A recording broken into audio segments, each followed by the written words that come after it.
మత్తయి సువార్త 26వ అధ్యాయం 17 నుండి 25వ వచనం వరకు మార్చి చదువుకుందాం. మత్తయి సువార్త 26వ అధ్యాయం 17 నుంచి 25 వచనాల వరకు ఇప్పుడు బ్రదర్ జెర్మియా గారు లీడ్ చేస్తూ ఉత్తర ప్రత్యుత్తరాలుగా చేస్తారు. మత్తయి సువార్త 26వ అధ్యాయము 17వ వచనం నుంచి 25వ వచనం వరకు. పులియని రొట్టెల పండుగలో మొదటి దినమయందు శిష్యులు యేసునద్దకు వచ్చి, పస్కాను భుజించుటకు మేము నీ కొరకు ఎక్కడ సిద్ధపరచగొరుచున్నామని అడిగిరి.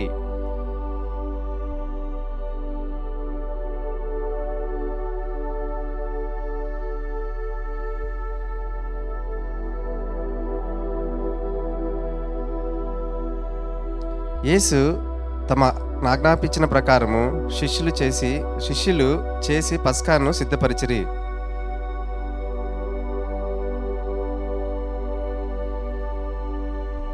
వారు భోజనము చేయుచుండగా ఆయన, మీలో ఒకడు నన్ను అప్పగించునని మీతో నిశ్చయముగా చెప్పుచున్నానెను.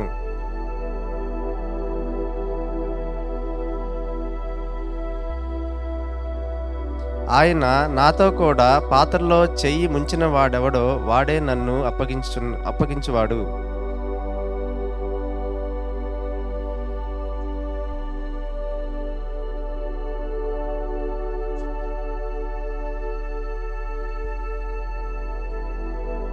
ఇరవై 25వ వచనం అందరం కలిసి చదువుకుందాం. ఆయన నన్ను అప్పగించిన యూదా, బోధకుడా నేనా అని అడగగా ఆయన, నీవన్నట్టే అనెను. దేవుడు మన వెనుకల్లో ఆయన పరిశుద్ధ వాక్యమును దీవించునుగాక. ప్రేమ కలిగిన మా ప్రభువా, మీకు పరిశుద్ధ నామానికి స్తుతులు, స్తోత్రాలు, వందనాలు. ఇంతవరకు ప్రభువా నిన్ను స్తుతించుటకు, ఆరాధించుటకు మీరు మాకు ఇచ్చిన తరుణాన్ని బట్టి ప్రభువా మీకు వందనాలు. ఈ సమయంలో నీ వాక్యాన్ని మేము ధ్యానించినట్టుగా నీ వాక్యం ద్వారా మీరు మాతో మాట్లాడండి, మమ్మల్ని సరిచేయండి. యోగ్యమైన రీతిలో నీ బలం సమీపించుటకు దేవా మీరు కృప చూపించమని యేసు నామంలో ప్రార్థిస్తున్నాం తండ్రి, ఆమేన్. ఉదయకాల సమయంలో దేవుని వాక్యాన్ని మనం ధ్యానం చేసుకుందాం. నేను లాస్ట్ వీక్ ఫ్యామిలీ గురించి కొన్ని విషయాలు నేను మాట్లాడటం జరిగింది. ఈరోజు కూడా దాన్ని కొనసాగింపుగా కొన్ని విషయాలు ప్రభు బలను మనం తీసుకోబోతున్నాం గనక ఆ లైట్లో ఒక విషయాన్ని మనం ధ్యానం చేసుకోవటానికి ప్రయత్నం చేద్దాం. దీనికి నేను పెట్టినటువంటి టైటిల్ ఏంటంటే ద ఫ్యామిలీ మీల్. ఈరోజు మనం ఏదైతే ప్రభు బలను సమీపించబోతున్నామో అది దేవుడు కుటుంబంలో ఆయన ఏర్పాటు చేసినటువంటి ఒక వ్యవస్థ అనేటువంటి విషయాన్ని మీ దృష్టికి నేను తీసుకురావడానికి ఇష్టపడుతున్నాను. కనుక మరి యొక్క ఫ్యామిలీ మీల్ని మనం ఎట్లా అప్రోచ్ అవ్వాలి, ఏ విధంగా ఈ ప్రభు బలను సమీపించాలి అనేటువంటి కొన్ని విషయాల్ని ఉదయకాల సమయంలో మనం ధ్యానం చేయటానికి ప్రయత్నం చేద్దాం. మీరు గనక గమనించినట్లయితే ఇశ్రాయేలీయులకు దేవుడు ప్రధానంగా 7 రకాల పండుగలను దేవుడు ఆయన నిర్ణయించాడు. ఒకవేళ మీకు ఆ స్క్రీన్ మీద కనపడుతున్నట్లయితే సర్క్యులర్గా మీకు కనపడతా ఉంటుంది. ఒక రకంగా చెప్పాలంటే మార్చ్ ఏప్రిల్లో ఫస్ట్ సెట్ ఆఫ్ పండుగలు ఉంటాయి, 4 పండుగలు. ఆ తర్వాత 7వ నెలలో మనకి మిగతా 3 పండుగలు కూడా ఉంటాయి. సో 4వ నెలలో ఏదైతే పండగ స్టార్ట్ అవుతుందో మొట్టమొదటి పండగ అది పస్కా పండుగ. సో అందుకనే ప్రభువు ఏం చెప్పాడంటే నిర్గమకాండంలో ఈ నెలలో మీకు ఇది మొదటి నెల అని అంటాడు. అంటే 4వ నెల వాళ్ళకి మొదటి నెల. అర్థమవుతుందా? ఈ రోజున తెలుగు మాట్లాడేటువంటి వాళ్ళందరూ కూడా ఉగాదికి న్యూ ఇయర్ అని అనుకుంటారు కదా. బట్ ఎనీహౌ ఇక్కడ వీళ్ళకి న్యూ ఇయర్ ఏది అనేటువంటిది గనక మనం గమనిస్తే ఈ 4వ నెలలో మొదలయ్యేటువంటి ఆ యొక్క పస్కా పండుగ, ఇది నిస్సాను అనేటువంటి ఆ నెలలో ప్రారంభమయ్యేటువంటి పండగ. ఈ పండగతో పాటు వాళ్ళు నిర్వహించేటువంటి ఇంకొక పండగ ఏంటంటే పులియని రొట్టెల పండుగ. ఈ పులియని రొట్టెల పండగ పస్కా పండుగకి అది సంబంధించిందే. వాళ్ళు పస్కా బలి పశువుని వాళ్ళు వధించినప్పుడు ఆ పస్కా బలి పశువుతో పాటు వాళ్ళు తినేది పులియనటువంటి రొట్టె, అంటే చాలా ఫ్రెష్ బ్రెడ్ అన్నమాట. అంటే ఆ రొట్టె ఫర్మెంట్ అవ్వటానికి వీలు లేదు, అటువంటి ఫ్రెష్ రొట్టెను వాళ్ళు వాడాలి. అందుకని పులియని రొట్టెల పండగ అనేటువంటి విషయాన్ని అక్కడ తెలియచేస్తున్నాడు. ఆ తర్వాత ద ఫస్ట్ ఫ్రూట్స్, ప్రథమార్పణటువంటి పండగ. నాలుగోది గనక మనం గమనిస్తే పెంతెకోస్తు పండుగ. ఈ 4 కూడా ఫస్ట్ సెట్ ఆఫ్ 4 ఫెస్టివల్స్. ఒకటి పస్కా పండుగ, రెండోది పులియని రొట్టెల పండుగ, మూడోది ప్రథమ ఫలాల పండుగ, నాలుగోది పెంతెకోస్తు పండుగ. ఇది మొదటి సెట్ ఆఫ్ పండుగలు. ఆ తర్వాత 7వ నెలకు వెళ్ళిన తర్వాత 7వ నెలలో ఇంకొక 3 సెట్ ఆఫ్ పండుగలు ఉన్నాయి. ఒకటి బోరల పండుగ, ద ఫెస్టివల్ ఆఫ్ ట్రంపెట్స్ అంటారు. ఆ తర్వాత డే ఆఫ్ అటోన్మెంట్, పాప ప్రాయశ్చిత్తపు దినము. ఆ తర్వాత ప్రత్యక్ష గుడారాల పండుగ, టాబర్నకిల్స్ పండుగ అన్నమాట. కాబట్టి ఈ 3 ఒక సెట్ ఆఫ్ పండుగలు. సో మొదటి 4 ఒక సెట్ ఆఫ్ పండుగలు అయితే తర్వాత 3 కూడా ఇంకొక సెట్ ఆఫ్ పండుగలు. ఈ పండుగలు ప్రభు పెట్టడానికి కారణం ఏంటంటే there is lot of significance to that. ఏంటి ఆ సిగ్నిఫికెన్స్ అనేటువంటిది కనుక గమనిస్తే, పస్కా పండుగ అనేటువంటిది ఇశ్రాయేలీలు 400 సంవత్సరాలు వాళ్ళు ఐగుప్తు యొక్క చెరలో వాళ్ళు ఉన్న తర్వాత, లేదంటే ఐగుప్తు దాసత్వంలో వారు ఉన్న తర్వాత బయటకు వచ్చినటువంటి ఏదైతే వాళ్ళు విమోచించబడ్డారో దాన్ని పురస్కరించుకొని వాళ్ళు చేసుకునేటువంటి పండగ పస్కా పండుగ. ఆ పస్కా పండుగలో వాళ్ళు తినాల్సింది పులియనటువంటి రొట్టె. దేవుని వాక్యంలో గనక మనం గమనిస్తే పులిసిన పిండి అనేటువంటిది పాపానికి సాదృశ్యంగా ఉంటుంది. కనుక పులియని రొట్టెను వాళ్ళు తింటున్నప్పుడు దేవుడు వారికి జ్ఞాపకం చేసేటువంటి విషయం ఏంటంటే, ఈ లోకంలో మనం ప్రభువుని కలిగినటువంటి వ్యక్తులుగా జీవిస్తున్నటువంటి క్రమంలో పాపం విషయంలో చాలా జాగ్రత్తగా ఉండాలి. పాపాన్ని మన జీవితాల్లో ఎంటర్టైన్ చేయటానికి వీలు లేదు. కాబట్టి ఆ పులిసిన పిండి, పాపం అనేటువంటిది ఏదైనా ఉన్నా కానీ ఆ పాపాన్ని ప్రక్షాళించుకొనే ఈ పండగలో వాళ్ళు పార్టిసిపేట్ చేయాలి. కాబట్టి ఆ విషయాన్ని ప్రభు గుర్తు చేస్తూ ఉంటున్నాడు. మూడోది గనక గమనిస్తే ప్రథమ ఫలాలు, వాళ్ళు పంట వేసుకున్నప్పుడు ఫస్ట్ ఫ్రూట్స్ ఏదైతే వస్తాయో అవి దేవునికి తీసుకొచ్చి వాళ్ళు సమర్పించడం అనేటువంటిది జరుగుద్ది. కారణం ఏంటంటే దానికి 2 కారణాలు ఉన్నాయి. ఒకటి, వాళ్ళు కృతజ్ఞతతో దేవుడు పంటను ఇవ్వబోతున్నాడు అనేటువంటి ఆ కృతజ్ఞతతో వాళ్ళు పంటను తీసుకొచ్చి ప్రభుకి ఇస్తూ ఉంటున్నారు. రెండోది గనక గమనిస్తే, ఈ ప్రథమ పంట ఏదైతే దేవునికి ఇస్తున్నామో ఆ తరువాత రాబోయేటువంటి పంట కొరకు విశ్వాసముతో దేవుని మీద ఆధారపడుతున్నాం. కాబట్టి తరువాత ఏదైతే పంట చేతికి వస్తుందో, సో ఫస్ట్ ఫ్రూట్ అనేటువంటిది దేవునికి ఇస్తున్నాం కృతజ్ఞతతో. ఆ తరువాత ఫ్రూట్ ఏదైతే రాబోతుందో విశ్వాసముతో దేవుని మీద ఆధారపడి ఆ ఫ్రూట్ కొరకు నిరీక్షిస్తున్నాం అనేటువంటి ఉద్దేశముతో ఆ ప్రథమ పండగ అనేటువంటి, ప్రథమ ఫలాల పండగ అనేటువంటిది దేవుడు ఏర్పాటు చేశాడు. ఆ ప్రథమ ఫలాల పండగ జరిగినటువంటి 50వ రోజున వాళ్ళు చేసుకునేటువంటి పండగ పెంతెకోస్తు పండగ.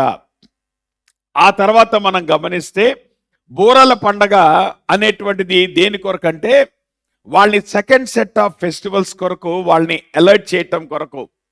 So second set of festivals ఏదైతే ఉన్నాయో వాటి కొరకు అలర్ట్ చేయటం అనేటువంటిది ఆ బూరల పండగలో మనం చూస్తాం.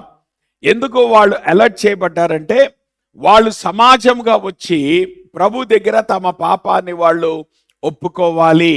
అంటే ఇది ఇండివిజువల్ రిపెంటెన్స్ కాదు, ఇది నేషనల్ రిపెంటెన్స్. అంటే ఇశ్రాయేలు సమాజం అంతా కూడా వారు కూడుకొని దేవుని యొక్క సన్నిధిలో వారు చేసినటువంటి పాపాన్ని దేవుని దగ్గర ఒప్పుకోవటం అనేటువంటిది ఆ యొక్క డే ఆఫ్ అటోన్మెంట్ యొక్క ఏమంటారు ప్రాముఖ్యత. ఆ తర్వాత మనం గమనిస్తే దేవుడు వాళ్ళని ప్రత్యక్ష గుడారాల్లో నివసించమన్నాడు. ఒక వారం రోజులు వాళ్ళు ఏం చేసేవాళ్ళంటే వాళ్ళు ఎవరికి వాళ్ళు గుడారాలు వేసుకొని ఆ గుడారాల్లో జీవించేటువంటి వాళ్ళు.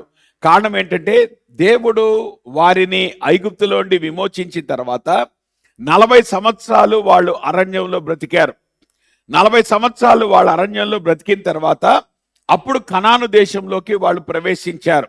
ఒక రకంగా కనాను దేశంలోకి వాళ్ళు ప్రవేశించిన తర్వాత వాళ్ళకి పర్మనెంట్ డ్వెల్లింగ్ అనేటువంటిది అక్కడ ఏర్పాటయ్యింది. దేవుడు వాళ్ళకి భూభాగాన్ని ఇచ్చాడు. ఆ భూభాగంలో వాళ్ళు ఇల్లు కట్టుకున్నారు. ఆ భూభాగాల్లో వాళ్ళు పొలాలు దున్నుకుంటున్నారు. ఒక రకమైనటువంటి సెటిల్డ్ లైఫ్ని వాళ్ళు కలిగి ఉన్నారు. కానీ దేవుడు వారికి ఏం జ్ఞాపకం చేస్తున్నాడంటే, మన జీవితం అనేటువంటిది ఈ లోకంలో సెటిల్ అవ్వటానికి కాదు. మీరు కనాన్లో సెటిల్ అయిపోవటానికి మీరు పిలవబడలేదు. ఈ లోకంలో మన యాత్రికులం గనక ఆ యొక్క అరణ్యంలో ఏ రకంగా అయితే గుడారాల్లో మీరు బ్రతికారో ఆ దినాన్ని మీరు జ్ఞాపకం చేసుకుంటా ఆ గుడారాల్లో జీవించాలి అనేటువంటి ఇతివృత్తంతో ఆ యొక్క గుడారాల పండుగ అనేటువంటిది వాళ్ళు సెలబ్రేట్ చేసుకునేటువంటి వాళ్ళు.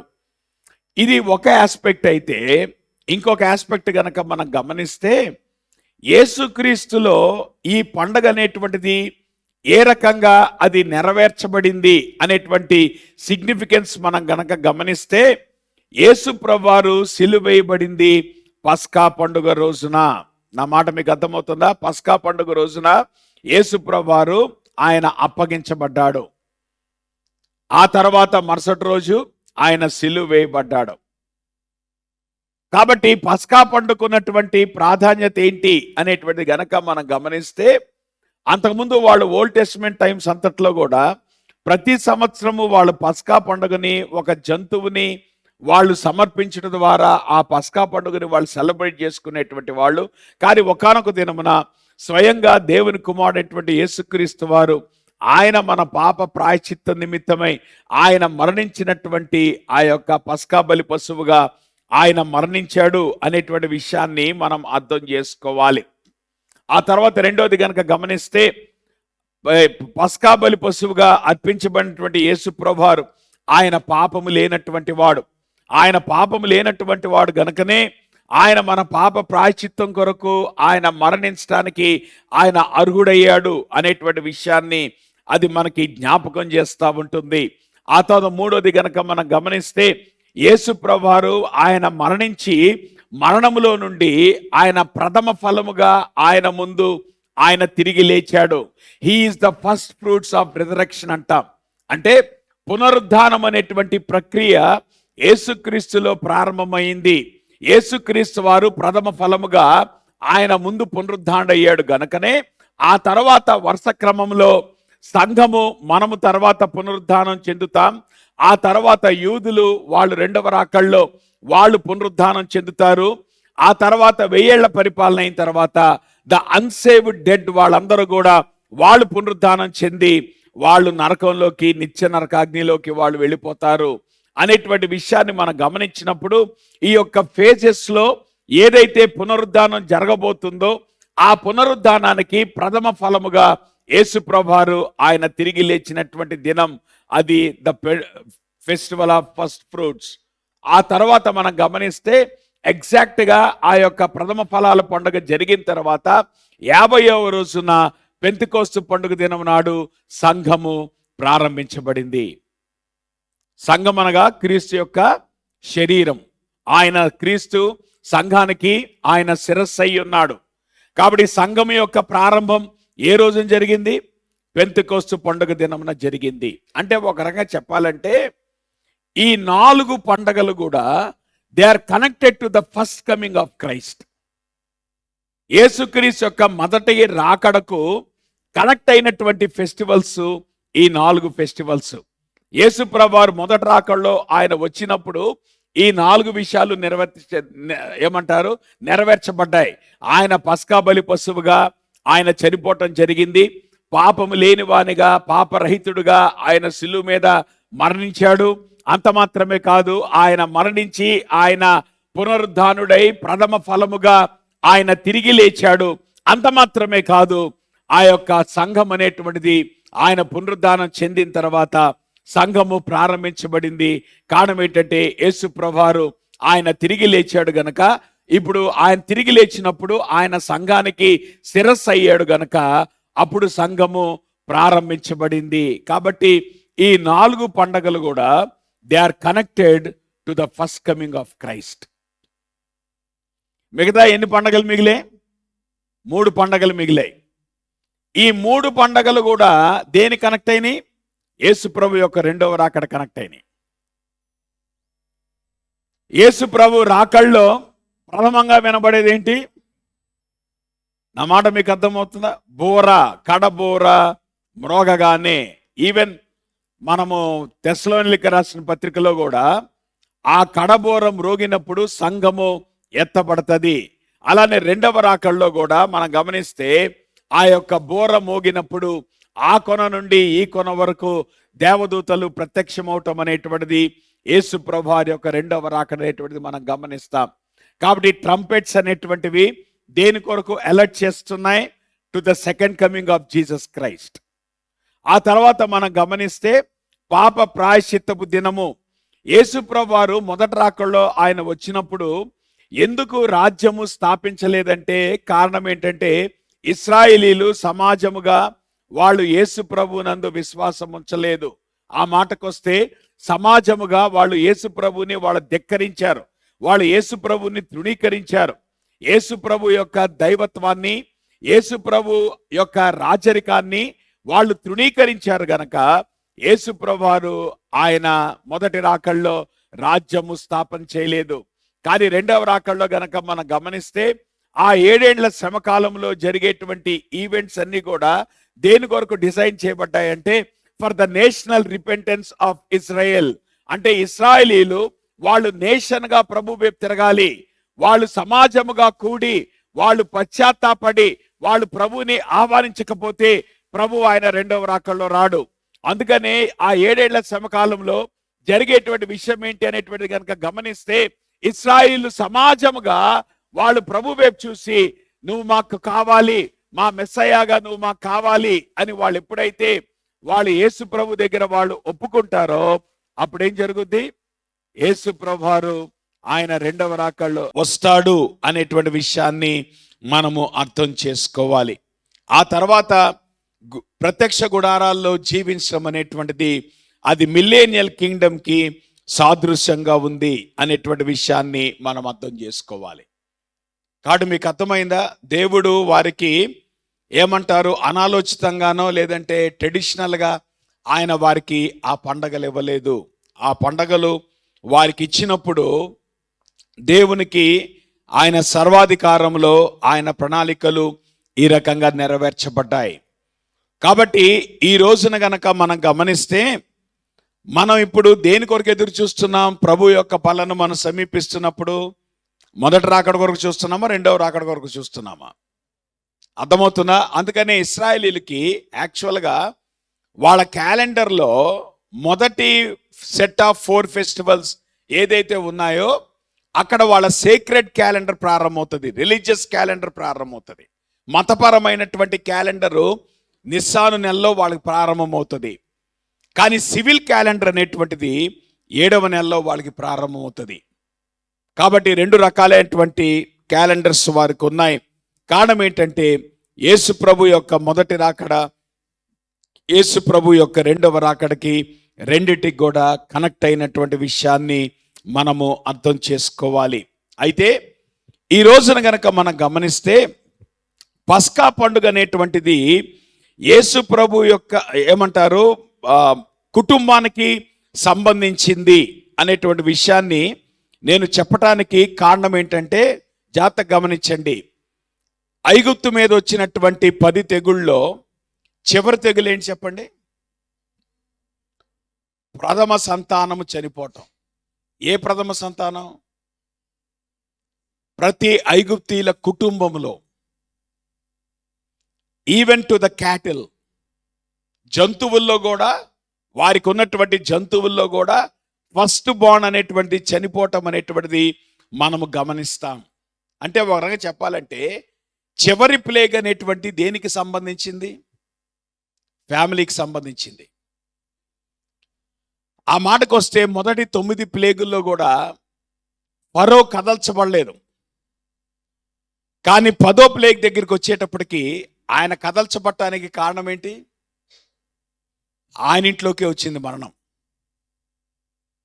ఎప్పుడైతే ఫరో యొక్క కుటుంబంలో ఫస్ట్ బార్న్ అనేటువంటి మొదటి సంతానం చనిపోయిందో అప్పుడు కానీ ఆయనకి మంట అందలేదు.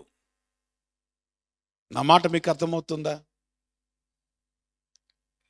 దేవుడు ఎంతో తప్పిదే మన కుటుంబం జోలికి ఆయన రాడు, కానీ కొన్నిసార్లు కుటుంబం జోలికి వస్తాడు.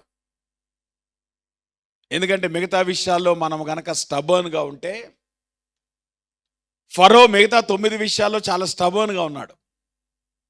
తన హృదయాన్ని కఠినపరుచుకుంటూ వచ్చాడు. ఆయనకి ఎక్కలేదు. దేవుని తెలుసు మనల్ని ఎట్లా దింపాలో, మన అహంకారాన్ని ఎట్లా అణగొట్టాలో దేవునికి తెలుసు. ఎట్లాగా మనల్ని టర్మ్స్లోకి తీసుకురావాలో దేవునికి తెలుసు. అందుకే చెప్పాడు ప్రభు, మోషేకు ముందే చెప్పాడు, ఇక ఈ ప్లేగ్ అవ్వంగానే ఫరో మిమ్మల్ని తరుముతాడు. ఈ ప్లేగ్ ఎట్లా ఉండబోతుంది? మునుపటి 9 ప్లేగ్స్ లాగా ఉండబోటలే. ఈ ప్లేగ్లో ఇక ఫరో మిమ్మల్ని తరిమేస్తాడు. అందుకనే మీరు పస్కాని భుజించేటప్పుడు ఏం చేయాలన్నాడు ప్రభు? మీరు చెప్పులు వేసుకొని, బట్టలు వేసుకొని, నడుముకి దట్టి కట్టుకొని, చేతికర్ర పట్టుకొని మీరు పస్కాని పూజించాలి. కారణం ఏంటి? మనం బట్టలు వేసుకుంటాం చెప్పండి, బయటికి వెళ్ళటానికి రెడీ అయినప్పుడు. సో ఈ పస్కా పండుగ అనేటువంటి రిలాక్స్డ్గా మనం సెలబ్రేట్ చేసేటువంటి విషయం కాదు. ఈ పస్కా పండుగ అనేటువంటిది హడావిడిగా మీరు సెలబ్రేట్ చేయాల్సింది. కారణం ఏంటంటే ఫరో మిమ్మల్ని తరుముతాడు. నిజంగానే ఫరో తరిమాడు. ముందు షాకుకు లోనయ్యాడు, బయటికి వెళ్ళిపోండి అన్నాడు. తీరా వాళ్ళు బయటికి వెళ్ళిపోయిన తర్వాత, ఆ షాక్ దిగిన తర్వాత వీళ్ళ మీద కోపం వచ్చింది. వీళ్ళని ఎందుకు పోనిచ్చాననేటువంటి ఆ కోపముతో, ఆ ఉద్రేకముతో వాళ్ళను వెంబడించాడు. చివరికి ఏమైతే ఫరో సైన్యం అనేటువంటిది సముద్రంలో కూడా మునిగిపోయి చచ్చిపోవటం అనేటువంటిది మనం చూస్తాం. అంటే ఈ చివరి ప్లేగ్ అనేటువంటిది అది ఇశ్రాయేలును బయటకు తీసుకొచ్చింది. కారణం ఏంటంటే it is a family which got affected. అమ్మా, నేనంటాను, దేవుడు మనకిచ్చిన కుటుంబం చాలా శ్రేష్టమైనది, చాలా విలువైనది. ఆ కుటుంబాన్ని దేవుడు టచ్ చేయటానికి ఆయన ఇష్టపడ్డాడు. నార్మల్గా ఆయనని టచ్ చేయటానికి మీరు ఇష్టపడమాకండి. Don't be stubborn until he touches your family. అది మంచిది కాదు. చివరికి దేవుడు ఇంకా వేరే గత్యంతరం లేక ఆయన ఎవరిని టచ్ చేయాల్సి వచ్చింది? ఒక్క ఫరో కుటుంబాన్ని కాదు, ఐగుప్తులో ఉన్నటువంటి ప్రతి కుటుంబాన్ని టచ్ చేశాడు. ఆ రాత్రి ఎంత రోదనం బయటకు వచ్చింది. నిజానికి ఆ రోదన అనేటువంటిది అవాయిడ్ చేయడానికి అవకాశం ఉందిగా. ఎందుకు అంతదా తెచ్చుకున్నావు? ప్రాబ్లం వచ్చిన తర్వాత రోదన మించడం మించి రావటం కాదమ్మా. అక్కడ దాకా ఎందుకు తెచ్చుకున్నాం? ఎందుకు అంత రోదన వచ్చేటువంటి పరిస్థితి తెచ్చుకున్నాం? అందుకే నేను అంటున్నాను, this is a matter connected to the family. ఆ మాటకు వస్తే మొట్టమొదటి సెలబ్రేషన్ పండగ అనేటువంటిది ఎక్కడ జరిగింది? ఇక్కడ ప్రభు అన్నాడు, ప్రతి కుటుంబం వారి ఇంట్లో ఈ పస్కాని వాళ్ళు ఆచరించాలి. దాని అర్థం ఏంటి? ఫ్యామిలీగా వాళ్ళు సెలబ్రేట్ చేయాల్సినటువంటి పండగ ఇది. సో రకంగా చెప్పాలంటే చివరి ప్లేగు ఫ్యామిలీలో జరిగింది, ఫస్ట్ సెలబ్రేషన్ కూడా ఫ్యామిలీలో జరిగింది. చివరి ప్లేగ్లో, చివరి తెగుల్లో దేవుడు మరణాన్ని తీసుకొచ్చాడు. మొదటి సెలబ్రేషన్లో దేవుడు విమోచనను తీసుకొచ్చాడు. ఈ సన్నివేశం ద్వారా దేవుడు నేర్పిస్తున్నటువంటి పాఠం ఏంటో తెలుసా? ఒకానొక దినమున అందరూ మరణించాల్సిందే. మరణం అనేటువంటిది ఏ రూపంలో అయినా, ఎవరికైనా, ఎప్పటికైనా వస్తుంది. Death is immanent, but you can still escape. మరణాన్ని తప్పించుకోవడానికి అవకాశం ఉంది. ఎవరైతే తమ పాపం విషయంలో ప్రాయశ్చిత్తం చెందుతారో, ఎవరైతే తమ పాపం విషయంలో దేవుని దగ్గర పశ్చాత్తాపడతారో, ఎవరైతే ప్రభు దగ్గర తమ పాపాన్ని ఒప్పుకొని ప్రభు కొరకు జీవించడానికి నిర్ణయం తీసుకుంటారో, you have a root of escape. మనం ఎస్కేప్ అవ్వటానికి అవకాశం ఉంది అనేటువంటి విషయాన్ని మనము అర్థం చేసుకోవాలి. ఇక్కడ దేవుడు ఒక కాంట్రాస్ట్ తీసుకొస్తున్నాడు. ఏంటో తెలుసా? ఆ కాంట్రాస్ట్ మరణం అనేటువంటిది సంభవించింది. ఆ రాత్రి ప్రతి గృహంలో కూడా మరణం సంభవించింది. ఐగుప్తీయుల గృహంలో డెత్ ఆఫ్ ఫస్ట్ బోర్న్ అనేటువంటిది సంభవించింది. ఇశ్రాయేలీల గృహంలో డెత్ ఆఫ్ ద ల్యాంబ్ అనేటువంటిది సంభవించింది. నా మాట మీకు అర్థమవుతుందా? ఆ రాత్రి ప్రతి కుటుంబంలో కూడా మరణం అనేటువంటి సంభవించింది. కానీ ఒక సెట్ ఆఫ్ ఫ్యామిలీస్ వాళ్ళ జీవితంలో వాళ్ళ కుటుంబాన్ని మరణానికి అప్పగించుకోవాల్సి వచ్చింది. కానీ ఇంకొక సెట్ ఆఫ్ ఫ్యామిలీస్లో వాళ్ళు సబ్స్టిట్యూషనరీగా వాళ్ళ ప్రథమ సంతానానికి బదులుగా వాళ్ళు గొర్రెపిల్లని సమర్పించడం ద్వారా వాళ్ళు ఆ ఫ్యామిలీలో వచ్చేటువంటి డెత్ నుండి వాళ్ళు విడిపించబడ్డారు అనేటువంటి విషయాన్ని మనం అర్థం చేసుకోవాలి. అంటే ఒక రకంగా చెప్పాలంటేనమ్మా, పాపానికి ఎప్పుడు కూడా జీతం మరణమే. You need to understand, always the effect of sin is death. అర్థమవుతుందా? అయితే ఏ డెత్ నువ్వు ఇష్టపడతావు? నువ్వు మరణానికి నిన్ను అప్పగించుకుంటావా? మరణానికి నువ్వు నీ కుటుంబాన్ని నువ్వు అప్పగించుకుంటావా? లేదంటే నీకు బదులుగా మరణించిన వానిని నువ్వు అంగీకరిస్తావా? It's a choice that you make. నువ్వు తీసుకోవాల్సిన నిర్ణయం ఇది. మరణం అనేటువంటిది it is inevitable. You can never escape death in life. చెప్పండి, ఈ లోకంలో మరణాన్ని తప్పించుకునేవాడు ఎవడున్నాడా? 100%. అర్థమవుతుందా? డెత్ రేట్ ఎంత? 100%, 99%? 100%. అంటే అర్థం ఏంటి? మరణం అనేటువంటిది ప్రతి వానికి సంభవిస్తుంది. మరణాన్ని ఎవడు తప్పించుకోలేడు. కానీ దేని నువ్వు కంట్రోల్ చేయగలుగుతావు? నువ్వు మరణిస్తావా? నీకు బదులుగా మరణించిన వాడిని అంగీకరిస్తావా? That is our choice. ఆ రాత్రి ఏ కుటుంబంలో మరణం తప్పించబడింది? మరణం మట్టికి సంభవించింది.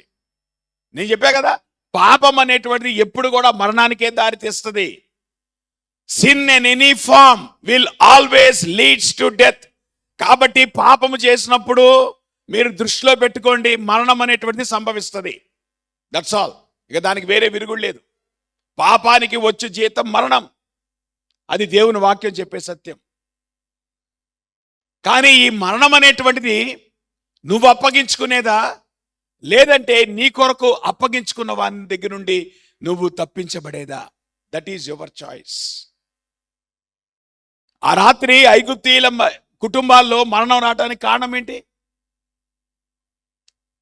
వాళ్ళు అంగీకరించలేదు. ఇశ్రాయేలీయుల కుటుంబంలో మరణాన్ని తప్పించుకోవడానికి కారణం ఏంటి?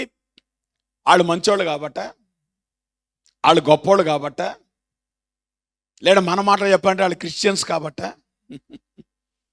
వాళ్ళు రెగ్యులర్గా గ్రేస్ బ్యాప్టిస్ట్కి వెళ్తారు కాబట్ట, చక్కగా దేవుని వాక్యాన్ని వింటారు కాబట్ట? No no no no no. మరణము నుండి తప్పించబడేది ఓన్లీ త్రూ సబ్స్టిట్యూషనరీ డెత్. నీకు బదులుగా మరణించిన వాడు, పస్కా బలి పశువుగా మరణించిన వాడు. అయితే ఆ రాత్రి వాళ్ళు ఐగుప్తులో ఉన్నప్పుడు ప్రతి కుటుంబంలో కూడా ఏదైతే గొర్రెపిల్ల సమర్పించబడిందో వారికి బదులుగా గొర్రెపిల్ల సమర్పించబడింది. ఆ గొర్రెపిల్ల యొక్క రక్తం అనేటువంటిది వారి కుటుంబం యొక్క ఇంటి యొక్క ద్వారబంధానికి ఎప్పుడైతే రాయబడిందో వారు మరణం నుండి తప్పించబడ్డారు. That's what you need to understand. దేవుని యొక్క తీర్పు అమ్మా, దేవుని కృప అనేటువంటిది ఎంత గొప్పదో దేవుని తీర్పు కూడా అంతే భయంకరమైంది. ప్రాబ్లం ఏంటంటే దేవుని కృపను మనం మిస్యూజ్ చేస్తే దేవుని తీర్పుని ఎవరు తప్పించలేరు. చాలా మందికి ఉన్నటువంటి ప్రాబ్లం ఏంటంటే దేవుని తీర్పు దగ్గరికి వచ్చేటప్పటికి మనం ప్రభుని ప్రశ్నిస్తాం.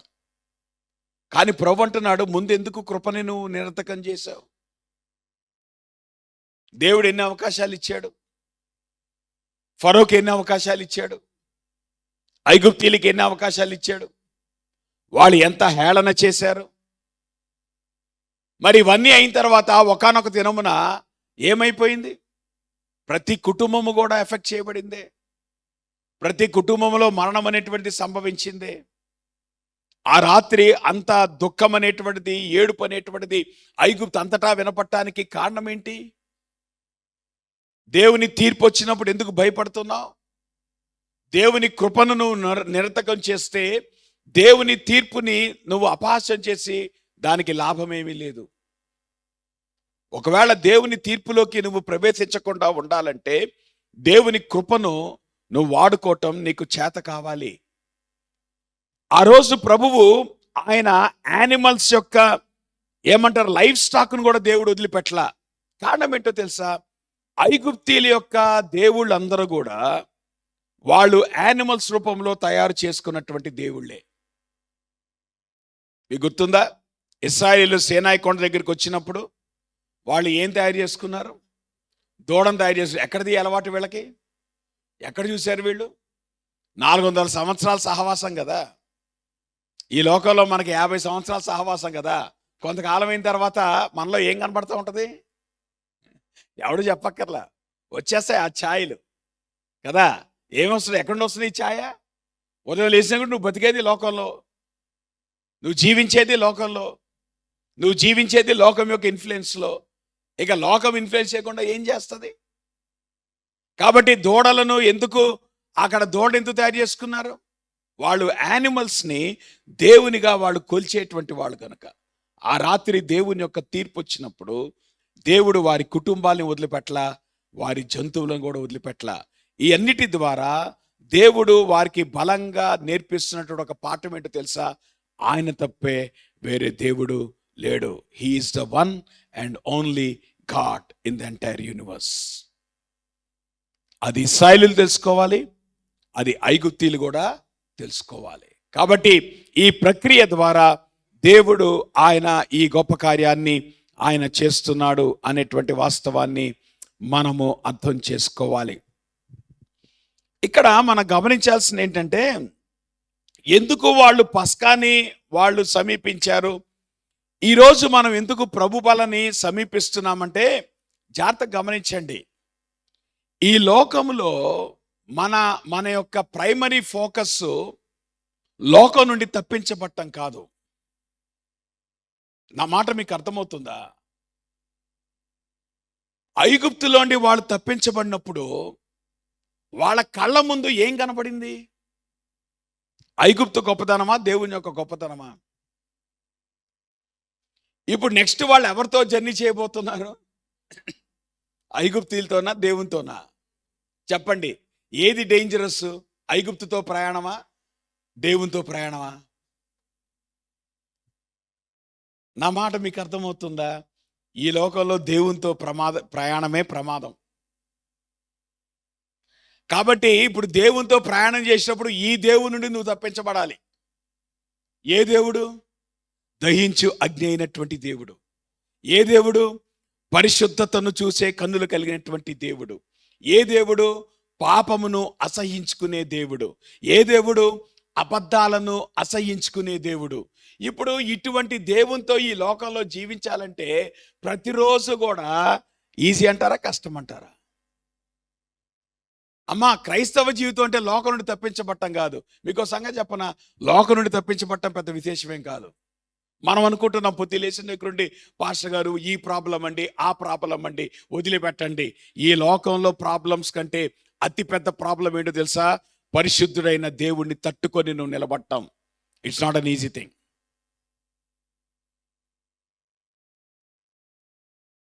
లోకంలో నీ సమస్యలు పెద్ద సమస్యలు కాదమ్మా, అసలు ఈ ప్రాబ్లమ్సే కాదు. నీ జీవితానికి, నా జీవితానికి అసలు ప్రాబ్లం ఏంటో తెలుసా? ఇటువంటి పరిశుద్ధ దేవునితో నీ యొక్క ప్రయాణం అనేటువంటి నాట్ అన్ ఈజీ థింగ్. చెప్పండి, అరణ్యంలో ప్రభు ఎన్నిసార్లు అన్నాడు? మోషే పక్క దొప్పుకో, ఇంకా లాభం లేదు, వీళ్ళని ఒక్క క్షణంలో చంపేస్తాడు దేవుడు అన్నాడా లేదా? సో ఇప్పుడు అసలు ప్రాబ్లం ఏంటి? దేవునిని అంగీకరించిన తర్వాత దేవుని కొరకు జీవించటం అంత ఈజీ అనుకోమాకండి. Christian life is not a fanciful life. ఇదేదో మనం ఒక ట్యాగ్ పెట్టుకొని బతికే బతుకు కాదు ఇది. నువ్వు ఎవరితో ప్రయాణం చేస్తున్నావు? పరిశుద్ధుడైన దేవునితో ప్రయాణం చేస్తున్నావు. సో నీకు అనునిత్యము కూడా ఆ ప్రమాదం పొంచుంటానే ఉంటుంది. నేను చంపగలిగిన వాడు ఈ లోకంలో ఎవడైనా ఉన్నట్టే దేవుడు ఒక్కడే. సాతానుగాడు కూడా అధికారం లేదు. సాతానుగాడు కూడా దేవుని సెలవు లేకపోతే నిన్ను ముట్టుకోలేడు. అవునా కాదా? సో ఈ లోకంలో నిన్ను చంపగలిగిన వాడు ఎవడు? దేవుడు ఒక్కడే. ఇప్పుడు నువ్వు ఎవడికి భయపడతావు? ఇప్పుడు ఎవరితో నువ్వు ప్రయాణం చేయాలి? It's not an easy walk. అందుకే దేవుడి బలను పెట్టాడు. అందుకే దేవుడు పస్కాని పెట్టాడు. ఈ పస్కా గనక లేకపోతే, ఈ బల్ల గనక లేకపోతే, ఈ యేసు ప్రభువారు గనక మన పాపం కోసం మరణించకుండా ఉండుంటే డెత్ ప్లేస్లో మనం ఉండదు. చెప్పండి, ఐగుప్తీయులు మరణ నుండి తప్పించబడ్డారా? తప్పించబడలే. కారణం ఏంటి? కారణం ఏంటి? వారి పాపానికి ప్రాయశ్చిత్తం లేదు. ఇశ్రాయేలీయులు మరణ నుండి ఎందుకు తప్పించబడ్డారు? వాళ్ళ పాపానికి ప్రాయశ్చిత్తం ఉంది కనుక. నేను అనుకుంటున్నాను, ఈ రోజున ఒక క్రిస్టియన్గా నీకున్న అసలు ఛాలెంజ్ ఈ లోకంతో కాదమ్మా. నీకున్న ఛాలెంజ్ సాతాన్తో కాదు. ఈ లోకంలో దేవునితో బతకటం అంత ఈజీ కాదు. పరిశుద్ధుడైన దేవునితో నడవటం అంత ఈజీ కాదు. ఈ దేవునితో నువ్వు నడవాలంటే, ఈ దేవునితో నువ్వు ప్రయాణం చేయాలంటే, ఈ దేవుని నామాన్ని ధరించి ఈ లోకంలో క్రైస్తవుడిగా బతకాలంటే ఆయన కృప లేకపోతే ఏ క్షణమైనా చస్తావు. జాగ్రత్త. ఏమనుకుంటున్నాను? If his grace is not there, every minute you are liable to die. ప్రతి క్షణం చచ్చిపోయేవాడు నువ్వు. ఈరోజు బతుకున్నావంటే ఈ కృపను బట్టి. That's what you need to understand. కాబట్టి ఈ లోకంలో దేవునితో ప్రయాణం అనేటువంటిది అంత ఈజీ కాదు. అందుకంటే నన్ను క్రైస్తవునిగా ఈ లోకంలో జీవించడం అనేటువంటిది, when you begin to walk with God, ఈ పరిశుద్ధ దేవునితో నీవు నడటం ప్రారంభిస్తే ప్రతిరోజు కూడా నువ్వు ఎవరితో, మనం అంటాం కదా కొరివితో. అంటే ఇప్పుడు కొరివి ఎవరిక్కడ? అర్థమవుతుందా? మరణం ఎవరిక్కడ? ఉజ్జా వెళ్ళి ఏమా ఎంత టైం పట్టింది ఉజ్జా చచ్చిపోవడానికి? అన్నయ్య సప్పెరలు చచ్చిపోవడానికి ఎంత టైం పట్టింది? వాళ్ళు ఎక్కడ చచ్చిపోయారమ్మా? దేవుని సన్నిధిలో చచ్చిపోయారు. అంటే అర్థం ఏంటి? ఈ దేవుని సన్నిధిలో నువ్వు బతికొండాలంటే it is only the grace of God that can sustain you. ఇప్పుడు మీకు అర్థమవుతుందా ఈ బల్ల ఎంత ప్రాముఖ్యమైందో? ఇప్పుడు మీకు అర్థమవుతుందా ఈ యొక్క సబ్స్టిట్యూషనరీ డెత్ అనేటువంటిది ఎంత ప్రాముఖ్యమైందో? నేను అందుకే అంటున్నాను, ఈ లోకంలో మనం ఈరోజు బతుకున్నామంటే మన భక్తి కాదు, మన గొప్పతనం కాదు, పక్కన పడేయండి. మన పౌరుషాలు అంతకంటే కాదు. It is only nothing but the grace of God. దేవుని కృపను బట్టి మనం బతుకుతున్నాం. ఈ దేవునితో మనం ప్రయాణం సాగిస్తున్నామంటే, ఈ దేవుడు మనల్ని ఓర్చుకొని మనల్ని ఇంకా చంపకుండా నడిపిస్తున్నాడంటే it is nothing but the grace of God through Jesus Christ. యేసుక్రీస్తు ద్వారా దేవుని యొక్క కృప అనేటువంటి విషయాన్ని మనం అర్థం చేసుకోవాలి. ఆ మాటకు వస్తే కొత్త నిబంధన దగ్గరికి వచ్చేటప్పటికి దేవుడు దీనికి ఆల్టర్నేటివ్ వర్షన్ ఇచ్చాడు. పాత నిబంధనలో ఆయన సున్నతి ఇచ్చాడు, పాత నిబంధనలో ఆయన పస్కాని ఇచ్చాడు. కొత్త నిబంధనకు వచ్చేటప్పటికి ప్రభువు బాప్తిస్మం ఇచ్చాడు, ప్రభు బల్ల అనేటువంటిది మనకి ఇచ్చాడు. బాప్తిస్మం అనేటువంటిది ఏది సూచిస్తుందంటే సంఘములోకి నీ ప్రవేశం, లోకల్ చర్చ్ మెంబర్షిప్ అనేటువంటిది దేని బట్టి వస్తుందంటే బ్యాప్టిజం బట్టి వస్తుంది. సార్వత్రిక సంఘములోకి ప్రవేశం, యూనివర్సల్ చర్చ్కి ఎంట్రన్స్ ఎట్లాగ వస్తుందంటే ఫెయిత్ ద్వారా వస్తుంది. మనం ప్రభునందు విశ్వాసం వచ్చినప్పుడు సార్వత్రిక సంఘములో మనం చేర్చబడతాం.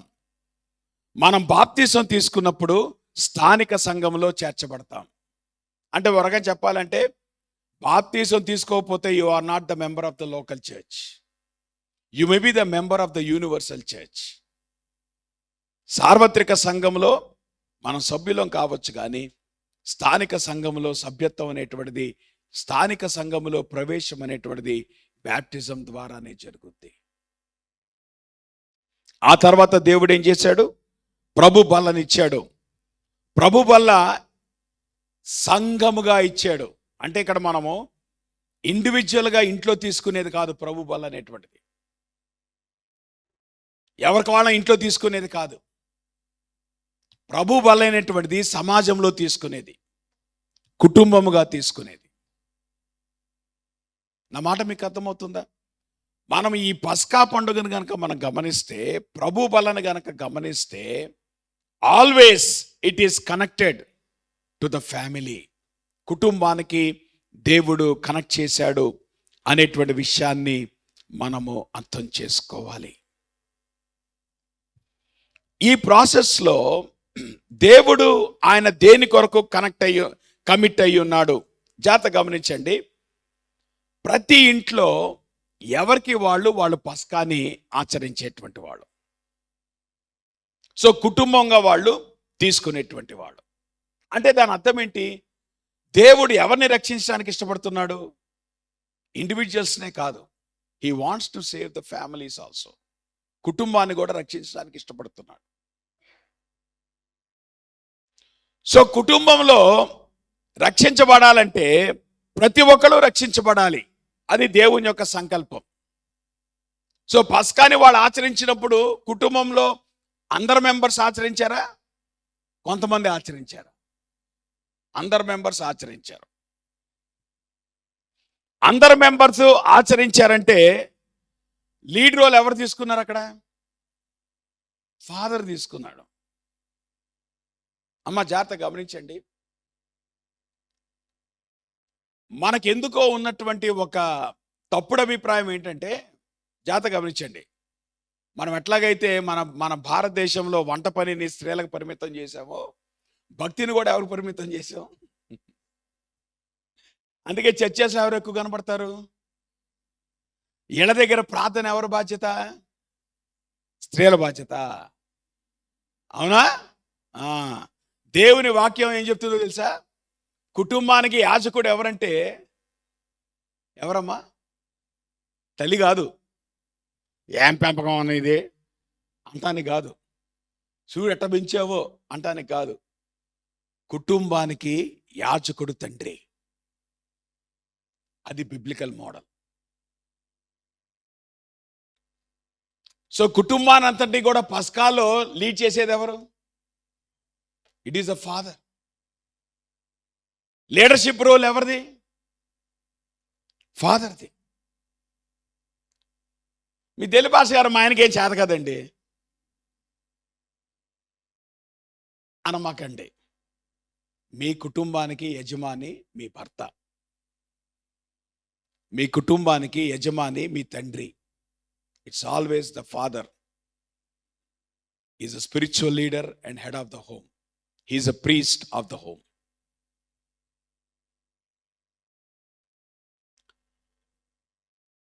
ఆ రాత్రి వాళ్ళు పస్కాని వాళ్ళు ఆచరించినప్పుడు, కుటుంబంగా వాళ్ళు ఆచరించినప్పుడు, ప్రతి కుటుంబం ఎవరైతే కుటుంబంగా వాళ్ళు పస్కాలో వాళ్ళు పార్టిసిపేట్ చేశారో వాళ్ళందరూ కూడా రక్షించబడ్డారు.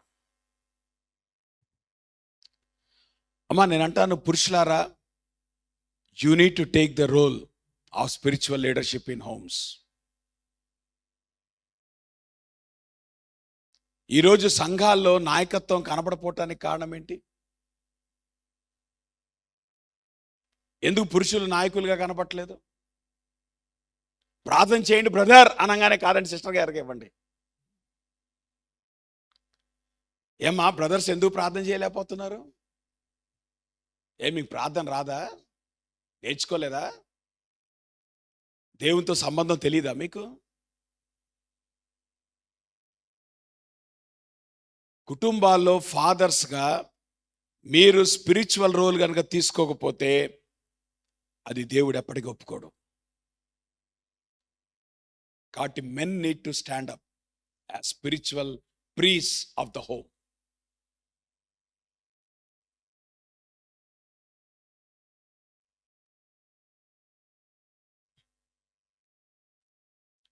దేవుడు తీర్పులో తీసుకొచ్చేది పురుషుల్ని. భార్యలను అడగడు, పిల్లలను అడగడు. ఆయన అడిగేది తండ్రులను అడుగుతాడు, భర్తలను అడుగుతాడు. ఆదామవ్వలు ఇద్దరు పాపం చేశారు. దేవుడు అవ్వను అడిగాడా, ఆదామును అడిగాడా? ఎందుకు ఆదామును అడిగాడు? ఆ పండు తినకుండా చూడాల్సిన బాధ్యత ఎవరిది? అవ్వమ్మ గారు ఆ పండు తినకుండా చూడాల్సిన బాధ్యత ఎవరిది? ఆదాం. నేను అంటున్నాను, మనం ఎప్పుడైతే దేవుడు మనకు అప్పగించినటువంటి స్పిరిచువల్ రోల్ మనం ఫెయిల్ అవుతామో ఆటోమేటిక్గా ఫ్యామిలీస్ క్రైసిస్ గుండా వెళ్తాయి. ఈరోజు తండ్రులుగా మనం దేని ప్రాధాన్యత ఇస్తున్నామంటే ఏ కాలేజీలో చేర్పించాలి, ఏం చదువు చెప్పించాలి, ఏ ఉద్యోగం సంపాదించాలి. కానీ వీళ్ళు మారుమనసు పొందారా లేదా ఉందా అసలు మనకి కన్సర్న్?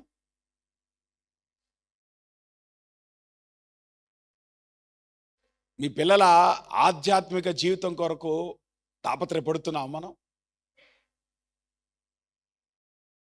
వాళ్ళకి ఎన్ని మార్కులు వచ్చి అడుగుతున్నారు కానీ అరే బైబిల్ చదువుతున్నాడా చూసారు ఎప్పుడన్నా? ఏం క్వైట్ టైం చేస్తున్నాడు, దేవుడు వాంతో ఏం మాట్లాడుతున్నాడు గమనిస్తున్నాం మనం?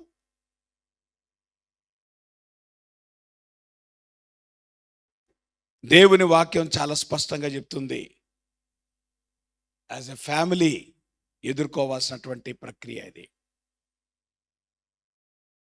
నేను అంటున్నాను, ఈరోజు మనం ప్రభు బలలో చెయ్యి వేసేటప్పుడు కుటుంబంగా ప్రభు బలలో చెయ్యి వేస్తే అది దేవుడు మనకిచ్చిన గొప్ప ధన్యత. ఒకవేళ కుటుంబంగా మన దానిలో పార్టిసిపేట్ చేయట్లేదంటే it's a failure of spiritual life. వేరేదేం లేదు.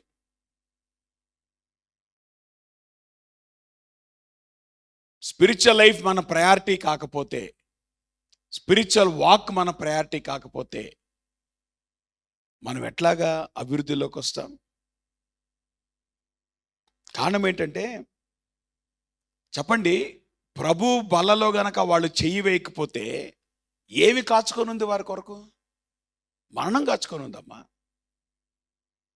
మరణం అనేటువంటిది వాళ్ళ జీవితం అంచుమే తిరుగుతుంది. మీరు అనుకోవచ్చు వీళ్ళు పిల్లలండి కదా, పిల్లలు అప్పుడే చచ్చిపోరని ఎవరు చెప్పారు మీకు? చెప్పారా? మరణం అనేటువంటిది ఈ ఏజ్లోనే వస్తుంది, ఎవరు చెప్పారా మీకు? మీరు గనక ఆత్మీయంగా ఆ కోట కట్టకపోతే వాళ్ళు మరణం యొక్క నీడలో బతుకుతున్నారు అనేటువంటి విషయం మనకు అర్థం కాకపోతే మనమే వాళ్ళ మరణానికి అప్పగిస్తున్నామా? దేవుడు అప్పగించట్లా. ఒక స్పిరిచువల్ పేరెంట్గా, స్పిరిచువల్ ప్రీస్ట్గా నీ పాత్రను నిర్వర్తించకపోతే నీ చేతులతో నీ పిల్లల్ని నువ్వు మరణానికి అప్పగిస్తున్నావు. జాగ్రత్త. అది మీకు వినటానికి బాధగా అనిపించవచ్చు కానీ that is a fact of life. మరణానికి వాళ్ళని దేవుడు అప్పగించట్లేదు, సాతానుగాడు అప్పగించట్లా. మీరు మీ చేతులతో మీ పిల్లల్ని మరణానికి అప్పగిస్తున్నారు. కారణం ఏంటో తెలుసా? You are not fulfilling your role as a spiritual priest.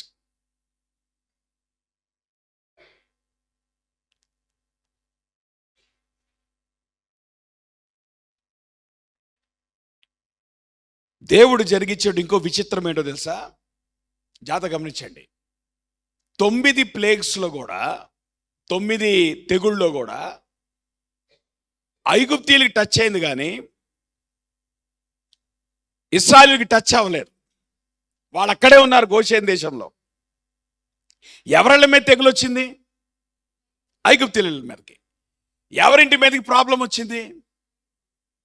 అంత బాగానే ఉంది. వీళ్ళు అనుకుంటున్నారు వాళ్ళ కథ జరిగింది, వీళ్ళ కథ జరిగింది, మా ఫ్రెండ్స్ కథ జరిగింది, మా తెలిసిన వాళ్ళ కథ జరిగింది అని అనుకుంటున్నావు కదా.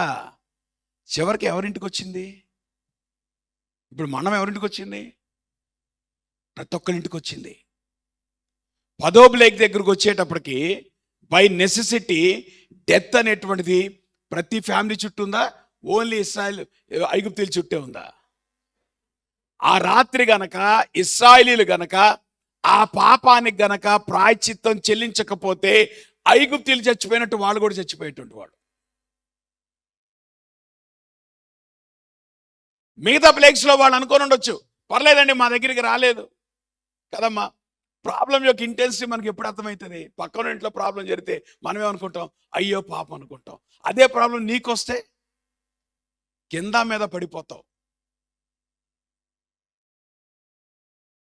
పాపం అనేటువంటిది నీ ఇంట్లో తాండవించేటువంటి ప్రమాదం. జాగ్రత్త. అంత తేలిగ్గా దాన్ని తీసుకోమాక. ఆ డెత్ని గనక నువ్వు ట్యాకిల్ చేయకపోతే, ఆ డెత్ నుండి విడిపించటానికి గనక నువ్వు ప్రయత్నం చేయకపోతే, as a father, as a mother, రేపొద్దున మరణం నుండి ఎవరు తప్పించలేడు. Nothing can protect them. చెప్పండి, ఎవరిది బాధ్యత? ఎవరు ఆలోచిస్తున్నారు దీని గురించి? ఏమండి పాపం ఉందండి, పాపము మనకు తెలుసు, మరణం అనేటువంటి ప్రతి వ్యక్తికి సంభవిస్తుందండి, మరణం అనేటువంటిది ఇన్ఎవిటబుల్ అండి. ఎస్, కానీ ఆ మరణము బారి నుండి నీ కుటుంబం రక్షించబడిందా? ఆ మరణాన్ని నీ కుటుంబం తప్పించుకుంటారా? నీవు తప్పించుకుంటావా? నీ భార్య తప్పించబడతారా? నీ పిల్లలు తప్పించబడతారా? ఎవరిది రెస్పాన్సిబిలిటీ? ఫాదర్స్ లేవండి, ఇది మీ పని, ఇది మన పని. మనం గనక యాజకులుగా గనక మనం ప్రవర్తించకపోతే కుటుంబము మరణపు నీడలో ఉంది. ఆ మరణపు నీడ నుండి తప్పించబడటం అనేటువంటిది అది మన ప్రయారిటీ కావాలి. వాళ్ళకి ఎన్ని ర్యాంకులు వచ్చాయి, ఏం ఉద్యోగాలు చేస్తున్నాయి, అవన్నీ ఇంపార్టెంట్ కాదమ్మా. అసలు ఇంపార్టెంట్ ఏంటి తెలుసా? వాళ్ళ సాల్వేషన్. ఇవన్నీ కలిగి రక్షణ లేకపోతే వీళ్ళు నరకానికి వెళ్ళిపోతున్నారు. ఎవ్వడు దాన్ని తప్పించలేడు.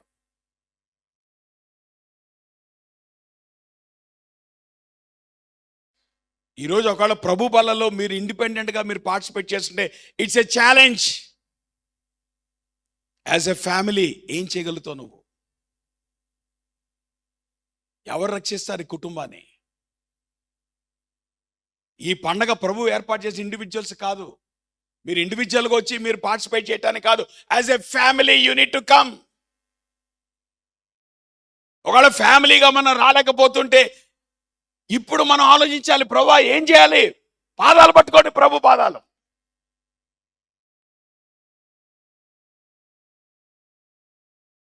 లేదంటే రేపొద్దున మరణం నుండి ఎవ్వడు తప్పించలేడు. Nobody can save. మరణదూత వచ్చినప్పుడు ఎవ్వడు తప్పించలేడు. మరణదూత వచ్చేదాకా వెయిట్ చేయమాక. ఈ లోపలే గనక ఆ విషయంలో నువ్వు యాక్షన్ తీసుకోకపోతే చాలా ప్రమాదం. ఫైనల్గా ఒక విషయం చెప్పి నేను ముగిస్తాను. చాలా విచిత్రమైనటువంటి విషయం ఏంటంటే, ప్రభు బల్ల అనేటువంటిది దేంతో ప్రారంభించబడింది? విచిత్రమైనది తెలుసా? జాగ్రత్తగా గమనించండి. వారు భోజనము చేయిచుండగా ఆయన మీలో ఒకడు నన్ను అప్పగించునని నిశ్చయంగా మీతో చెప్పుచున్నాను. జాగ్రత్తగా గమనించండి. ప్రభు బల్ల దేంతో ప్రారంభమైంది? అసలు ప్రభు బల్ల ఇనిషియేట్ అవడానికి డిస్కషన్ దేంతో స్టార్ట్ అయింది? ఒకడు నన్ను అప్పగించబోతున్నాడు. పౌలు గారు కొరింథీయులకు రాసిన పత్రికలో ఆయన దేంతో ప్రారంభించాడు? ప్రభువైన యేసు తాను అప్పగించబడిన రాత్రి ఒక రొట్టెను తీసుకొని అంటే జాగ్రత్త గమనించండి, ప్రభు బల అనేటువంటిది ఏం చూపిస్తా ఉంది? అప్పగించబడుట, బిట్రేయల్. ఎందుకు అప్పగించబడడం గురించి రాశాడు ఆయన?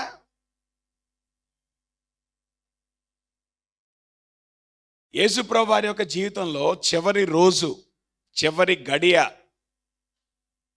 ఆ పెయిన్ఫుల్నెస్ అంతా కూడా దేంతో ప్రారంభమైంది? బిట్రేయల్తో ప్రారంభమైంది. ఎవరు అప్పగించారు? ఆయనతో పాటు ఉన్నవాడే అప్పగించాడు. అంటే ఇప్పుడు ప్రభు బలలో పార్టిసిపేట్ చేసేటువంటి మనము, మనల్ని ఎవడన్నా అప్పగించాడు అనుకోండి, దాని పెద్ద సాకుగా చెప్పక్కర్లే. కారణం ఏంటంటే, ఎవడైనా మనల్ని అప్పగించడం అనేటువంటిది it can happen in life. భాష గారు నన్ను తిట్టారండి, నన్ను మిస్అండర్స్టాండ్ చేసుకున్నారండి, ఇవన్నీ పక్కన పెట్టండి. అది యేసు ప్రభు కూడా సంభవించింది. యేసు ప్రభుతో పాటే ఉన్నాడు ఎవరు? యోధా ఇస్కరియోతు. అసలు అన్నిటికంటే పెయిన్ఫుల్ ఏంటి? బయట కూడా అప్పగించడం ఇంకో రకంగా ఉంటుంది. ఇప్పుడు యేసు ప్రభు గురించి తెలియని వాడు ఎవడో వచ్చి యేసు ప్రభుని అప్పగించాడు అనుకోండి అమ్మా, అది చాలా భయంకరం, అది పర్లేదు. కానీ ఇంట్లో వాడే అప్పగిస్తే, ఇంట్లో వాడే మోసం చేస్తే,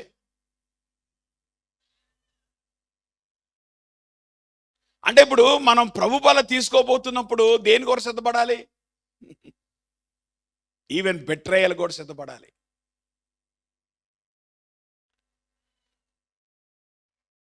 ఒకవేళ గనక యేసుప్రభు వారిని అప్పగించబోతున్నాడని యోధా ప్రభు తెలిసినప్పుడు మనమైతే ఎట్లా రియాక్ట్ అయ్యేవాళ్ళం?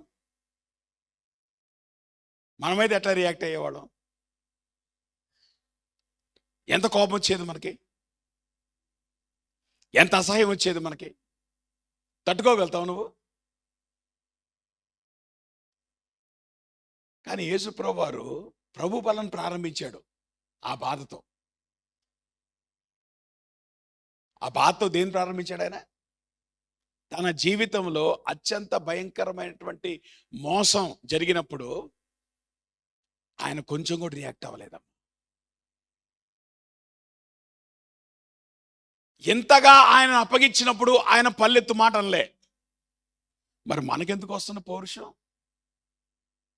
మనకెందుకు వస్తున్న ఉక్రోషం? మనం ప్రభు కంటే గొప్పవాళ్ళమా?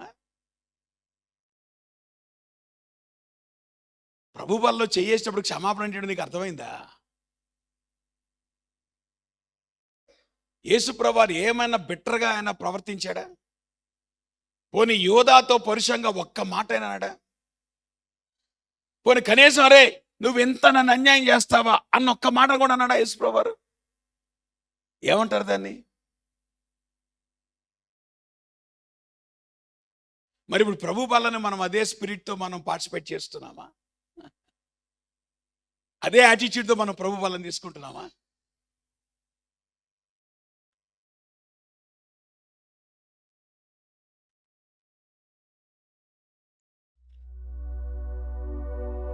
నేనంటాను, ప్రభు బలకి రాకముందు నువ్వు వేసుకోవాల్సిన ప్రశ్న,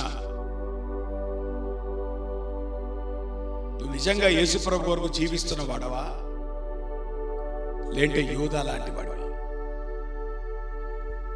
యూదా ఏం చేశాడమ్మా? కన్వీనియంట్ గా యేసు ప్రభు నమ్మేశాడు. మనం కూడా చాలా కన్వీనియంట్ గా యేసు ప్రభు నమ్మేస్తాం కదా. యేసు ప్రభు కావాలంటే తెచ్చుకోగలుగుతాం, యేసు ప్రభు అక్కర్లేంటే వదిలిపెట్టేయగలుగుతాం. అవసరం వచ్చినప్పుడు యేసు ప్రభుని తీసుకొని వస్తాం. నీ కష్టం వచ్చినప్పుడు, నీకు వ్యాధి వచ్చినప్పుడు, నీకు ఇబ్బంది వచ్చినప్పుడు యేసయ్యా నువ్వు నాకు కావాలి, యేసయ్యా నువ్వు కావాలి తెచ్చుకుంటావు. మిగతాప్పుడు ఏం చేస్తున్నావు? ఫ్రెండ్స్ ముందు యేసు ప్రభుని అప్పగిస్తున్నావు, కార్యక్రమాల్లో యేసు ప్రభుని అప్పగించేస్తావు.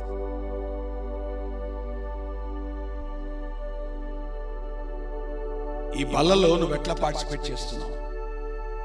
నిజంగానే ఒక విశ్వాసిగా ప్రభు బలలో చేయేస్తున్నావా?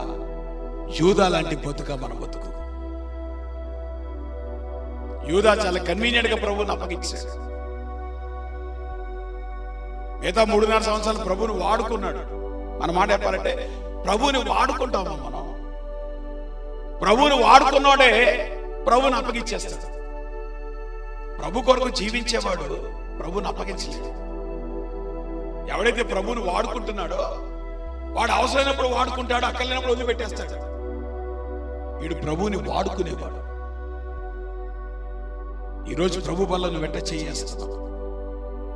ప్రభుతో బ్రతుకుతున్నావా? ప్రభు కోసం బతుకుతున్నావా? లేదంటే ప్రభువుని వాడుకుంటున్నావా? ఇస్కరియోతు యూదా వలె. అద్భుతమైనటువంటి కీర్తన 22వ కీర్తన, నా దేవా నా దేవా నన్నెందుకు చేయి విడిచితివి. That is a pain. యేసు ప్రభువారు అటువంటి పెయిన్ గుండా వెళ్ళాడు. ఎందుకు అటువంటి పెయిన్ గుండా వెళ్ళాడు? ఆయనను అప్పగించారు. మరి 3.5 సంవత్సరాలు ఆయన అప్పగించలేదే. ఆయన ఇచ్చిన రొట్టెలు తిన్నారు. ఆయనకి అనారోగ్యం వచ్చినప్పుడు స్వస్థతలు పొందుకున్నారు. వాళ్ళకి కావలసిన సదుపాయాలన్నీ ప్రభు దగ్గర నుండి పొందుకున్నారు. కానీ ఒకానొక సమయం వచ్చేటప్పటికి ఈ ప్రభు మాకు అక్కర్లేదు. ప్రభా నువ్వు కాసేపు పక్కన ఉండు, ఇప్పుడు నువ్వు రావటం కుదరదు. యోధా బతుకు కాదు మన బతుకు. ప్రభు దగ్గర ఒప్పుకుందాం, ప్రార్థన చేసుకుందాం. తల వంచండి, దేవుని వాక్యపు వెలుగులో సరి చేసుకుందాం. అనేకమైన విషయాలు ప్రభు బల గురించి మనం నేర్చుకున్నాం. ఉదయకాల సమయంలో ప్రభు మీతో ఏం మాట్లాడుతున్నాడో నాకైతే తెలియదు. ఒకవేళ ప్రభు మీతో మాట్లాడుతుంటే ఇప్పుడే ప్రభు దగ్గర ఒప్పుకోండి. మన పాపాన్ని ప్రభు గుర్తు చేస్తుంటే ఇప్పుడే ఒప్పుకోండి. ప్రభు కోసం జీవించేవాడుగా ఉన్నామా? ప్రభుని అప్పగించేవాడుగా ఉన్నామా? ఎంత కరుణగలిగిన వాడు ప్రభు. మనకంత పేషెన్స్ ఉందా ప్రభు కొరకు జీవించేటప్పుడు?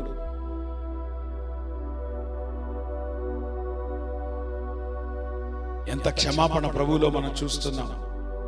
ఎంత ప్రేమ ప్రభుని చూస్తూ యూదా ఇస్కరియోతును కూడా ప్రేమించిన ప్రభు అమ్మ ఆయన.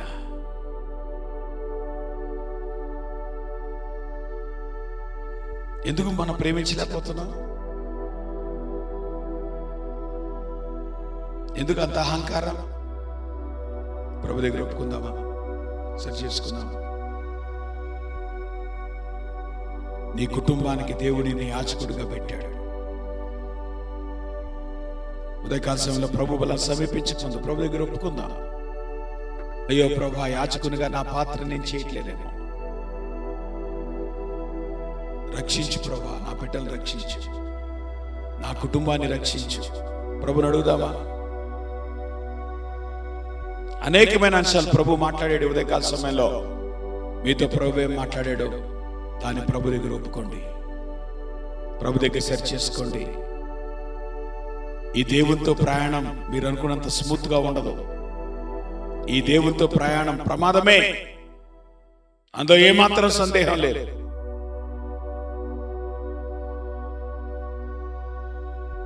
ఆయన కృపను ఆధారం చేసుకొని మనం బతకపోతే ఈ లోకంలో జీవించలేము. ప్రభు కృపను వేడుకుందాం.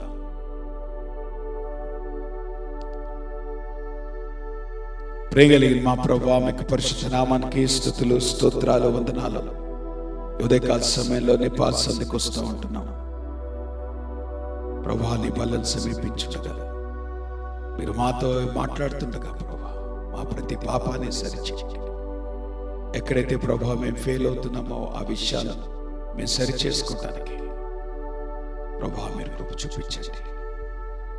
నీ వాక్యం యథార్థమైనది, నీ వాక్యము సత్యమైనది. అటు నీ వాక్యాలకి లోబట్టకు దేవా మీరు కృప చూపించండి. ప్రభా మేము యోగ్యులమని కాదు, ప్రభా మేము భక్తి పరులమని కాదు, నీ కృపను బట్టి నీ సన్నిధికి వచ్చాము. నీ కృపను బట్టి ఈ లోకంలో మేము జీవించగలుగుతున్నాం. మరణపు నీడలో ప్రభా మేము బ్రతుకుతున్నప్పటికీ కూడా ఇప్పటి వరకు ప్రభా మేము తప్పించబడ్డామంటే నీ కృపను బట్టి. ప్రభా నీ కృపను నిరర్థకం చేయకుండా మీరు మాకు అప్పగించినటువంటి ప్రతి పనిని నమ్మకంగా నిర్వర్తించడానికి దేవా మీరు కృప చూపించమని ప్రార్థన చేస్తున్నాను. ఏ ఏరియాస్లో అయితే ప్రభా మేము బలహీనంగా ఉన్నామో నీ బలాన్ని దయచేయండి. ఎక్కడైతే ప్రభా మేము ఫెయిల్ అవుతున్నామో నీ కృపను మీరు మాకు చూపించండి. ప్రభా మీరే సహాయం చేయండి. ప్రభా నేను ఇష్టపరిచే వారంగా, ప్రభా యోధా వలె నేను అమ్మివేసే వారంగా కాకుండా, ప్రభా నేను వాడుకునే వారంగా కాకుండా, ప్రభా నీ కొరకు ఈ లోకంలో ప్రభా జీవించడానికి, ఎల్లప్పుడూ ప్రభా నిన్ను కలిగి ఈ లోకంలో మేము జీవించడానికి దేవా మీరు కృప చూపించి నడిపించమని మీ కృపగల హస్తాలకు మమ్మల్ని అప్పగించుకుంటూ యేసు నామములో ప్రార్థిస్తున్నాము తండ్రి. పరలోకమందున్న మా తండ్రి, మీ నామం పరిశుద్ధపరచబడునుగాక, మీ రాజ్యం వచ్చునుగాక, మీ చిత్తం పరలోకం నెరవేర్చుడు భూమి నెరవేరునుగాక. మా ఆహారం నేడు మాకు దయచేయండి, మా సమీక్షించి ప్రకారం క్షమించండి, మమ్మ శోధనలో దగ్గర దుష్టుడు తప్పించండి. రాజ్యము శక్తి మహిమ నిరంతరం మీరైన తండ్రి. మన తండ్రి అయిన దేవుని యొక్క ప్రేమయు కుమారుడు యేసుక్రీస్తు వారి కృపయు పరిశుద్ధాత్మక అన్యోన్య సహవాసం ఇప్పుడు మనకు సదాకాలము తోడయుండి ఆయన రాకడ పర్యంతము భద్రపరిచి నడిపించునుగాక. ఆశీర్వాదంబుల్ మా మీద వర్షింపజేయు మీషా, ఆశతో నమ్మి ఉన్నాము నీ సత్య వాగ్దాతము. ఏమా ఈ మీద కృమ్మారించుము దేవా, క్రమార ప్రేమ వర్షంబుల్ కృమ్మారించుము దేవా. మా అందరికి వందనాలు.